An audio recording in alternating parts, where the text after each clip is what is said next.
Thank you, Nagma, and thank you, Pradeep, for excellent presentations. Lieutenant General Dhruv Katoj, Ambassador Amar Sinha, Mr. Shakti Sinha, distinguished. Good to be back here after lunch, and thank you for being here on a Sunday afternoon.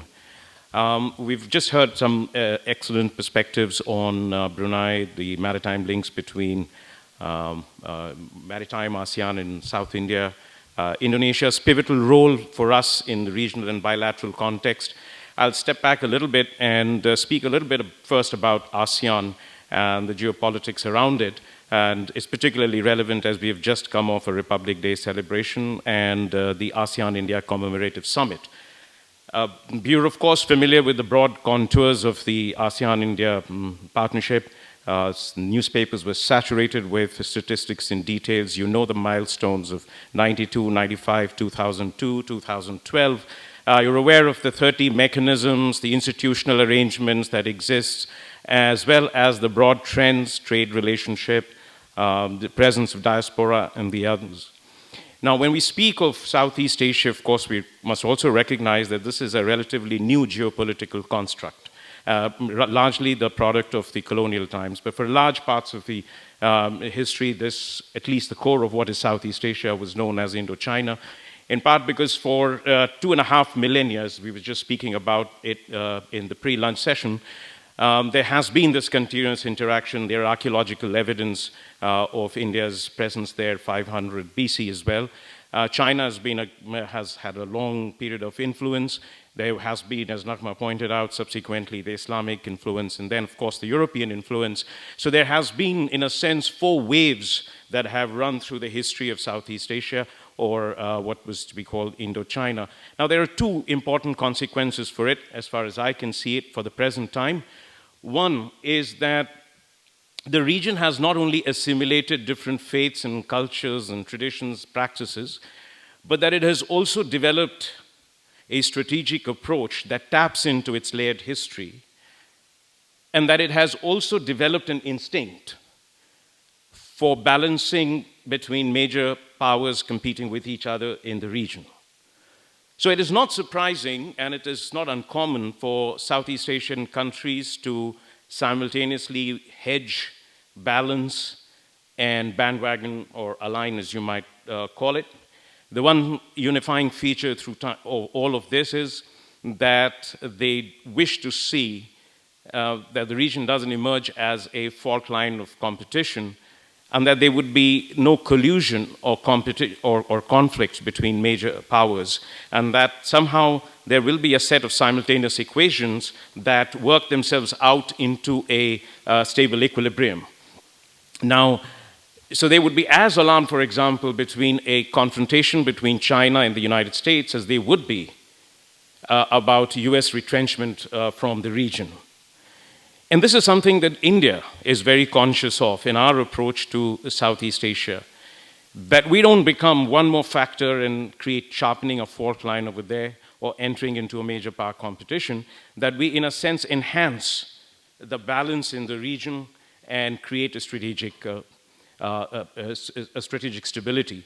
The second part, of course, is that there is a return to history in some sense as the colonial past fades away. You see China's rising and pretty dominant over there. India itself is, in a sense, in the past 20 years, and particularly over the last 10 years, has seen growth, and its own footprint in the region is slowly expanding. And there is, therefore, a return to some sense in the region of whether the future also will be one where China and India will be competing. But there is the third factor, which is the United States. Now, United States' presence in the region is not new. It's since independence in 1783. US has been seeing Western Pacific as its security perimeter. And so, as you know, then there was a colonization of the Philippines. And they have been present there. And no matter what is said about the current state of affairs, even if for a moment you were to look at Obama 1, Obama 2, and their first years and compare this with Trump's. So notwithstanding what has happened with TPP, there's a much higher level of engagement in Trump's first year in Southeast Asia and in East Asia than there was in President Obama's first year and President Obama's first year of the second term. And in some sense, Pentagon today has a much higher leverage in terms of determining policies in the region. So there is this triangulation that is emerging. Much more of an anticipation of what lies in the future than current reality, but that is shaping geopolitics of that region, and it is becoming a somewhat contested region, and the tensions are very obvious as China makes assertive claims and US pursues its freedom of navigation operations. But what has ASEAN played a role in this? Now, ASEAN unity, ASEAN as a project, has been a great stabilizer in the region and has the potential. I've been there to 4 East Asia summits, and I can see the kind of an influence that they can, when they present a united face, put in there. So there has been a sort of a role of a stabilizer, a role of an integrator of the region, ASEAN as a whole. Imagine a scenario when ASEAN countries were at sort of, in some sort of a sense, conflict with each other, or were proxies for major power conflicts. And that is a future which I think ASEAN countries dread, and that is something which we all should be worried about. So ASEAN project has been a combination of 2 things. One has been the internal consolidation. There has been a process of trying to create this ASEAN community, a project that started in 1967 in the circumstances of a brutal war in Southeast Asia, and when it was a region of uncertain nations seeking their own directions, and to now from 5 to 10. But it's also expanded its external outreach. And it has started with ASEAN plus 3, which is Korea, Japan, and China. And then it became ASEAN plus 6, which included India, Australia, and New Zealand. And then in 2011, Russia and United States came into the picture. So it's now ASEAN plus 8. And one manifestation of this is the East Asia Summit. And the other is, of course, the effort to get something like a regional cooperation partnership, comprehensive economic partnership agreement. Now, India has been an important factor in all this. Now, if you look at our trade, or if you look at the size of the investment, you'd wonder why there should be so much emphasis on India or so much interest in India.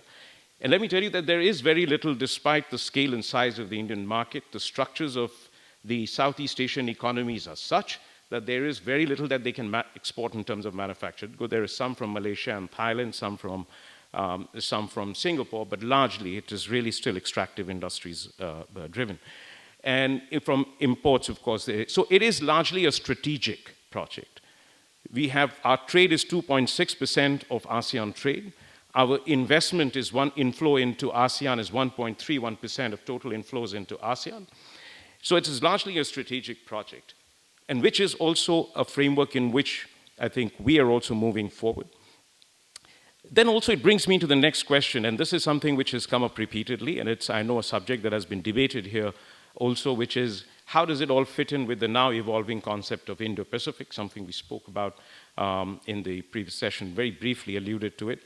The Indo-Pacific, in a sense, maps onto what ASEAN's outreach program is. In many ways, it is not inconsistent with ASEAN unity, ASEAN centrality, and ASEAN leadership. Geographically, it places ASEAN at the center. Strategically, ASEAN is already, in a sense, driving the Indo-Pacific process by whatever name you describe it.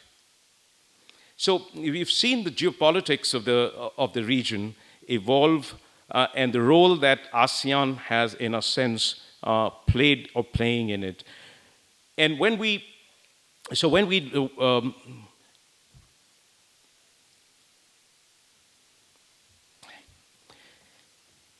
So this is the strategic framework in which I thought we would discuss a little bit about the ASEAN, the geopolitical and the geoeconomic construct, the nature of contestation that is emerging, and the role that ASEAN as an institution, as a body, can play as a stabilizing factor, and in regional integration, the role that India has had in it, and the role that they see for India. From our perspective, of course, I mean, Act East is not just a rhetoric. It has some genuine content to it. First, of course, is that if you see that all our major partners, emerging major partners, lie to our east, and I include North America in that as well, because historically, for colonial times, we have usually looked at the United States or North America across the Eurasian landmass and the Atlantic, but it could just as easily be seen from the perspective of our eastern sea. So if you start from Chennai and you sail eastward, you'd end up on the Californian shore. So there is North America, there is East Asia, there is ASEAN, and all these, and there's Korea and Japan, and to some extent Australia. So all our major partners lie to the east. Number two, what happens in South China Sea in the Pacific and in the Straits of Malacca, and it has a profound influence on our security and our prosperity, and it will have a profound impact on what happens in the Indian Ocean region. So, and the third, of course, is the economics, which is that ASEAN is a 640 million strong population. Demography is similar to our 65% youth population, growing at 4 to 5% a year. Tremendous scale of urbanization that is a great market opportunity. So there is this economy of 2.4 trillion, roughly the size of the Indian economy. Together we are about 4.8 trillion, roughly 2 billion people. So that's the larger, broader economic picture, and the strategic picture is obviously obvious. Now, when we look at the futures, I say for all the geopolitical reasons and for all the economic reasons, it is probably a very propitious time for us to be more engaged, and that was one of the important lessons and one of the important messages of what we just had in terms of the commemorative summit. When we engage with ASEAN region, we engage at 3 levels, and it's important to understand that. One is, of course, with ASEAN institutionally, which has certain limitations, but which is also very important. Then we engage ASEAN-wide, which is not necessarily with ASEAN as an institution, but with a number of ASEAN countries or a number of ASEAN-wide initiatives. And the third, of course, is bilaterally. With many of the ASEAN countries, we have extraordinary relationship. You just heard about that with case of Indonesia, with similar relations with Vietnam and Singapore, growing with Philippines. We've just heard the strength of our partnership with Brunei. Myanmar is our neighbor. So there is a whole set of bilateral relationship, but there is a differentiated relationship, which different countries have different importance. Indonesia is not just an ASEAN country, as we've just heard. It's a pivotal country in the Indo-Pacific region, a country of 200 plus, $1 trillion economy that sees itself as one of the poles of the emerging order in the region. And we have to treat it in that way. Singapore is, of course, our hub, economic hub over there. But what is important is that the instruments that we have to deal with countries bilaterally is much larger than the instruments we have to deal with ASEAN. For example, we have a defense partnership with each of our ASEAN partners, with each of the 10 ASEAN countries, something we can't do institutionally with ASEAN, for example. But let me start with, for example, with ASEAN first. Now, what are the 10 or 12 things we are doing or we need to be doing more? One, of course, is what about ASEAN's own future? So what we do with ASEAN will depend on ASEAN's own future. And there is some degree of geopolitical stress on ASEAN, in part because of China and in part because of uncertainty about the United States. There is a degree of fraying in the unity and in the consensus. Now, ASEAN has always been a project of great diversity, but there has been not unanimity, but consensus.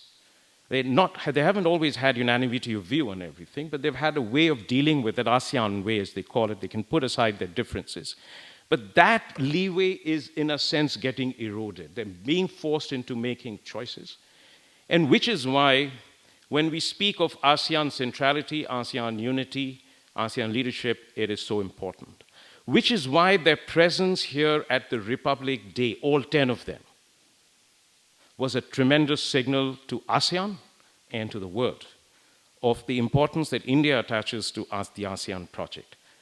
Because there is a great deal of convergence that we have with ASEAN, and we will come to it. The first thing we need to do with ASEAN is to continue to emphasize ASEAN unity, ASEAN centrality, which Prime Minister Modi has repeatedly done in the course of the last 2 days. The second is that in ASEAN institutions, we need to work and support the ASEAN way for the security architecture. Now, if you seen the East Asia Summit debates, there are competing visions of what the security architecture ought to be. But our view converges with that of ASEAN, which is that we want an open, balanced, and inclusive architecture, a rules-based order that Pradeep spoke about. We are supportive of the code of conduct between ASEAN and China, freedom of navigation, peaceful settlement of maritime disputes in accordance with international law. So the more we support the ASEAN-based consensus approach, and I've seen the frustration in some of the countries, they say, oh, ASEAN is moving very slowly, etc. But we have a degree of comfort, and they have a degree of comfort with us on that. So we need to support that framework. The third, of course, is that we are working together in ADMM plus mechanisms. And there, it's very important what they are trying to do. They are trying to get to a position where you create rules and systems of operating procedures which minimize miscalculations that can be potentially devastating. And ADMM Plus is a place where this is being discussed. They want to go from 2 years to 1 year. We are supportive of it. They appreciate that fact. Fourth is that we can work with them on exercises with a number of ASEAN countries. This is something the Singapore's defense minister also proposed in his November visit, that he would support India's engagement with exercises with like-minded countries, and we would probably begin some of that this year. We're already doing a number of exercises under ADMM Plus, as Nagma mentioned. We are also looking at being part of Malacca Straits Patrol, which brings Singapore, Malaysia, Thailand, and Indonesia together. We have a number of agreements on maritime domain awareness, white shipping agreement. We are part of RECAP, which deals with anti-piracy. We are part of International Fusion Center, which is based in Singapore. So there are a number of plurilateral mechanisms which have ASEAN focus, which we are part of, but not necessarily ASEAN 10. On counterterrorism is something like a new area. Now, operationally, we don't work with them. We don't have much as yet to do with them, except for some amount of intelligence sharing.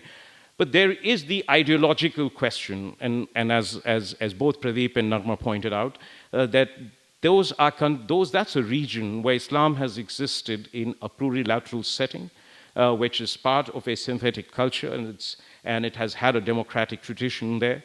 And this is something which is also under challenge, a bit of stress. And there has been a number of engagements between India and some of the ASEAN countries on issues of counter-radicalization and changing the whole narrative. They have a number of challenges themselves. They think there are 31 Islamic State or Al-Qaeda affiliated groups in Southeast Asia, 31. The level of sympathy for IS is reasonably high in Malaysia and Indonesia. There is some confidential data on that. So this is an area where we are talking somewhat. Cyber is going to be a major area of working together with both ASEAN as well as with, in a sub-regional way, with a number of ASEAN countries. In Singapore, we have the first overseas chapter of the Data Security Council of India, and the reason is very clear. The two countries are deeply connected digitally in their banking sector, in the financial sector. And the more we do that, the more there will be threats to our critical information infrastructure, and therefore the need to work together. But the more difficult piece, so this is the security piece, the more difficult piece is going to be the economic piece. As I said, we have constraints. And now, I think there are 3 things I wanted to point out. One is that, of course, this is the region where we have the maximum number of free trade agreements and the what you call the Comprehensive Economic Cooperation Agreement. We have one with Singapore, with Malaysia, we have FTA with Thailand, we have FTA with ASEAN, and we've now gotten an FTA in services also with ASEAN. Yet, we have seen over the past 10 years, our trade balance has worsened, and it reflects the inelasticity of supply from India, the supply side constraints, which is a reflection of our economy. So therefore, there is a bit of trade pessimism in India, and which has also, of course, created a constraint on how we move forward on RCEP. Now, the question about RCEP is more strategic than economic. From our point of view, we already have, except with China, Australia, and with New Zealand, we have FTAs or CECA with all other RCEP partners. And what is the level of ambition that we can achieve that improves on it? We have concern, obviously, with our trade deficit with China. There is also some question about the asymmetry of offers that we are making on goods and what we are getting on services. But the reality on services is somewhat misrepresented. We are not very open on services either. What our aspiration is really in terms of mobility of people, and in some sense without any restraint on what the character of temporary mobility of persons is.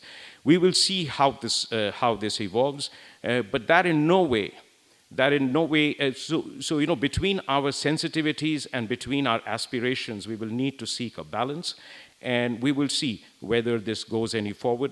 We can continue, of course, with ASEAN without making any early commitments on RCEP, or we may therefore at some stage decide for a low level of ambition on goods that gives us, let's say, 74% coverage for China with 20% staging period, 20-year staging period for a more moderate level of services. These are questions that are being debated. But the fact is that we are conscious of the strategic dimensions of RCEP, but we have to look at the totality of what it will take to get us there. But there are other things we need to do, and that's the Indian industry has to work harder and to be more export-oriented. I don't think that people in India are looking outwards. There are delegations that come to Singapore and don't utter the word export or footprint in Singapore, in ASEAN region. Dr. Sanjay Baru is here. He's trying to now create a new initiative in exporting India's high advanced technology in space and electronics and some of the more defense technologies, which is a good sign. But I think we do need a much bigger push. Agreements create enabling framework, but they don't create trade. That is the job of the industry. And I still find them more inward-looking or more westward-looking than eastward. We have to work a lot more on connectivity. It is egregious that capitals like Jakarta have no connectivity with Delhi. We have, of course, with Singapore, a great connection, 16 cities and 484 flights in both directions every week. We have to work on role of states. And I think they have becoming an increasing part of our engagement. I spoke about it when we were speaking about innovations in foreign policy, that states are playing a much bigger role in developing economic partnerships. And for us, if we have to realize the vision of our India-ASEAN partnership, Northeast must rise, and therefore Northeast must become more and more connected with Southeast Asia. And we welcome Assam's initiative to develop closer linkages with the Southeast Asian region. A final point, of course, is the digital initiatives. And I think here is an opportunity for us in a very major way, which is that if we can replicate some of the successes that we have had in e-governance, in UID-enabled services, in ASEAN region, and there's a great interest and demand for it over there, because in some sense ASEAN region mirrors what we have. Fragmented region, 50% internet penetration, 133% cell phone penetration. We have only 21% formal banking transactions, utilities 81% paid for in cash. Government makes its payments up to 69% in cash. So there is this great opportunity for us to work on the infrastructure, to work on improving e-governance, digital payments, delivery of public services, because this is one way we can be a relevant factor in this region. And this is, again, something which Prime Minister has paid special attention to, and in the coming years we should finally be looking at it. Finally, a role of the diaspora. There's 6 million strong diaspora. They have come at different stages of history, either from circumstances of compulsions of history or the opportunities of a globalized world. But either way, they are a strong component.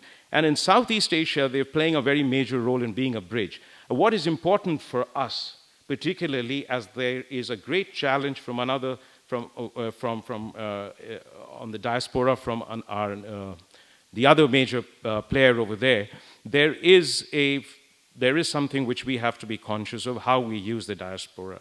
Do we use the diaspora? Do we reach out to the diaspora both in terms of being a bridge and in terms of being part of the story in their country and in our country? And put simply, Are they going to be used to influence domestic politics, or are they going to be a source that reinforces the relationship? I think we have chosen the right path in using them not as an instrument to influence domestic choices, but as a force that will build the relationship further. And I think they can be a very strong partner in this. I think I've run out of time, and just a little bit on Singapore, I think is, you asked a question, and maybe we can take up that question later in the answer, but I thought I'd concentrate on the ASEAN story. Thank you very much.